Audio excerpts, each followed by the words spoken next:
Peut-être simplement vous dire qu'on aurait dû être beaucoup plus nombreux. Il y a eu plus de 30 annulations de dernière minute.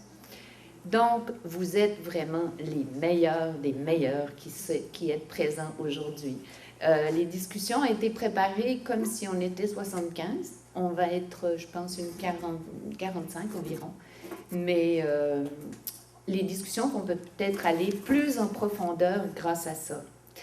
Et je vais commencer, avant de vous présenter plus en détail le contenu de la journée, je vais commencer par les remerciements, remercier nos partenaires, ne pas les oublier. Donc, le premier plus gros partenaire, c'est le ministère Agriculture Agroalimentaire Canada, qui finance ce projet pour 9 000 $. Ensuite, le ministère de la Culture, des Communications et de la Condition féminine, dont nous avons un représentant ici, M. Maxime de Longuepée, parce que Mme Jocelyne Jacques, à la direction de l'Estrie, n'a pas pu être présente aujourd'hui. N'oublions pas que c'est les Journées de la culture, donc il y a de nombreux artistes qui sont retenus par des activités. C'est également le Congrès des municipalités du Québec, avec l'Estrie comme hôte d'honneur, donc ça c'est à Québec. Donc il y a beaucoup d'élus qui ne sont pas là, dont le maire d'Asbestos, M. Grimard, qui est également préfet. Donc peut-être qu'on a choisi la pire date pour notre troisième événement, en tout cas, voilà. Donc, ministère de la Culture qui nous a financé pour 1 750 $. La MRC des Sources, un appui financier de 1 200 $. La SADC des Sources, également 1 200 $. La CDC des Sources, avec l'appui de Marc Quentin, tant pour la mise, c'était plus un service, mise sur pied du projet. La ville d'Asbestos, les municipalités de Saint-Adrien, Saint-Georges-de-Windsor et Saint-Camille, pour des appuis financiers respectifs de 150 et 100 $. Le Petit Bonheur de Saint-Camille, pour des prix préférentiels pour la location des salles. Je n'ai pas le montant exact en tête, mais il nous a fait un bon rabais.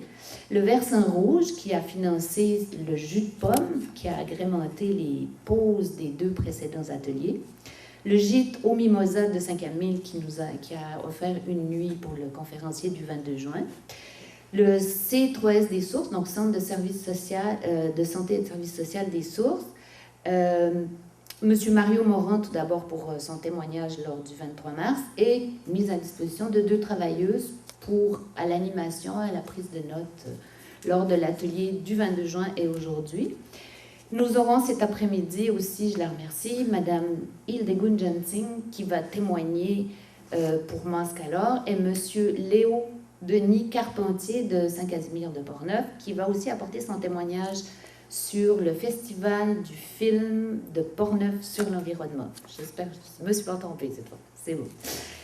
Et encore, la Maison des Arts et de la Culture de Brompton, Solidarité rurale du Québec, le Conseil de la culture de l'Estrie, qui ont apporté leur appui pour la promotion de l'événement. Donc, vous pouvez voir qu'il y a eu de nombreux partenaires et ça fait vraiment chaud au cœur de voir qu'il y a eu un bon support, même si ce n'est pas des gros montants. L'intérêt était là et on a eu de nombreux partenaires pour soutenir ce projet. Donc, avant de vous présenter le contenu de la journée, je vais brièvement revenir sur ce qu'est les arts et ce qu'est la culture. C'est pas la même chose. Donc, nous, le projet, c'est l'art et la culture pour le développement durable des communautés rurales. La culture, donc l'art, les arts, c'est de différentes disciplines, les arts visuels, les arts médiatiques, les arts de la scène, les lettres. En gros, on les définit comme ça. La culture, on reprend en général la définition de l'UNESCO, et la culture doit être considérée comme l'ensemble des traits distinctifs, spirituels et matériels, intellectuels et affectifs, qui caractérisent une société ou un groupe social. Elle englobe, outre les arts et les lettres, les modes de vie, les façons de vivre ensemble, les systèmes de valeurs, les traditions et les croyances. Donc, c'est vraiment pas la même chose. Et les activités artistiques, en fait, c'est des chiffres qui ont été donnés par M. Simon Brault, qui est président de Culture Montréal. Il cite que les arts représentent 6% de la culture globale. Et c'est peu. Et c'est un secteur qui est très fragile, mais c'est néanmoins grâce à ces 6%, grâce aux arts, que la culture peut évoluer et se développer. Et j'ajouterais aussi, c'est une définition importante de M. Christian Penn, c'est le directeur du CHUM, donc, qui était relayeur pour l'agenda 21C. Et lui, il dit « La culture est un bien commun dont le partage fédère les valeurs d'une société en même temps qu'il vise à l'épanouissement de chaque citoyen. Porteurs de vision et donneurs de sens, les artistes puisent leur inspiration dans la collectivité autant qu'ils la nourrissent et stimulent par leurs œuvres la pensée, l'émotion et les langages de tout un peuple dans la richesse de sa diversité. » Et les conférenciers que nous avons aujourd'hui, ils vont encore une fois attester vraiment de ça. C'est que les artistes nourrissent, puisent dans la communauté leurs inspirations et nourrissent la communauté. Maintenant, le contenu du forum, alors que le contenu des deux présents ateliers avait été vraiment préparé par Ravir, le contenu du forum a été préparé en collaboration avec nos conférenciers. Je suis allée au Lac-Saint-Jean et on a travaillé toute une journée ensemble. Et pour définir le contenu de cette journée, on est parti à la fois des objectifs du projet, on est parti des synthèses des ateliers, 23 mars, 22 juin, et on est parti du petit jeu des tiroirs de créativité avec les pierres identitaires. Donc, on a organisé le contenu du forum en fonction de ces trois éléments-là. Et juste pour rappeler, donc les objectifs du projet, c'était premièrement constituer une banque d'idées de projets artistiques à mettre en place, que ce soit dans n'importe quel MRC. Le deuxième objectif, c'était de créer un réseautage entre les participants. Et le troisième objectif, c'était de permettre aux participants d'acquérir des outils, soit des expériences ou des éléments utiles à la mise en place de projets artistiques.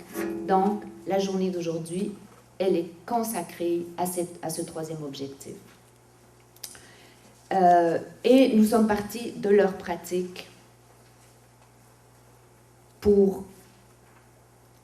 et nous avons analysé leur pratique, et c'est de l'analyse de leur pratique qu'est issue la méthode qui est dans votre pochette, qui va être discutée cet après-midi.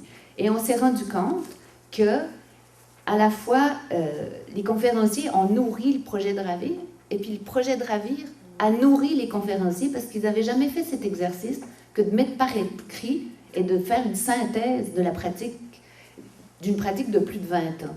Donc, c'est génial. Il y a une interaction et il y a une alimentation. Les projets s'alimentent les uns les autres.